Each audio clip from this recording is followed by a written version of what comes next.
100 రాళ్ళలో ఒక్క రాయిన తగులుతా అనుకుంటున్నా, కానీ అలా కాదు. రాబోతున్న కాలంలో ఒక బలమైనటువంటి భూమి మీద పని జరిగించబోతున్నాడు మన పరిశుద్ధాత్మ దేవుడు, శిక్షితమైన తండ్రి. అలాంటి కృప, అలాంటి దయ మన ఖమ్మం పట్టణంలో ఉన్న సంఘాలు, ఖమ్మంట లిమిటెడ్ పాస్టర్స్ ఫెలోషిప్ ఉన్నటువంటి దైవ సేవకులు సంఘాల మీద అయ్యా మా మీద కుమరించబడా అయ్యా. ఈ బిడ్డలు నాయనా చాలయ్యా, నీకు బ్రతకాలంటే లోకములో నీ కొరకు జీవించాలంటే నీ కొరకు పని చేసే బిడ్డలు ఈ స్థలంలో అయ్యా ఉండే నీ కార్యం జరిగించయ్యా, జరిగించయ్యా, జరిగించయ్యా, జరిగించయ్యా.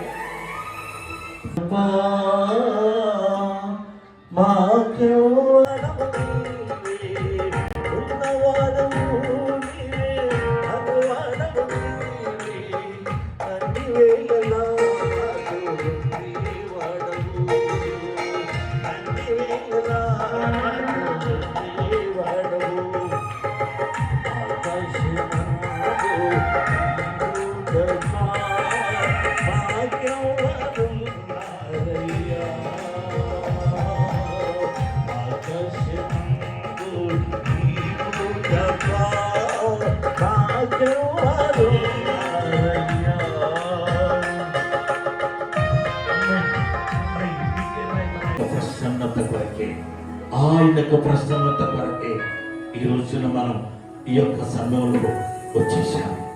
ఆయన ప్రసన్నతను మనం పొందుకోబోతున్నాం. ఆయన బలమైనటువంటి శక్తిని మనం పొందుకోబోతున్నాం. ఆయన బలమైనటువంటి కృపను మనం పొందుకోబోతున్నాం. చాలా అద్భుతంగా ఉన్నాడు. ఆయన సిద్ధంగా ఉన్నాడమ్మా. దయచేసి మనసు పెట్టాలి దేవుని మీద. దయచేసి అప్పుడు పోగొట్టుకోబాకండి. ఈ అమూల్యమైన సమయాన్ని ఎవరు పోగొట్టుకోబాకండి. సెల్లులు చూడబాకండి. సెల్లులు ఇప్పుడు దయచేసి చూడబాకండి. నా తోటి దైవ సేవకు మేలు జరగాలి, మీకు వచ్చిన వాళ్ళందరికీ మేలు జరగాలి.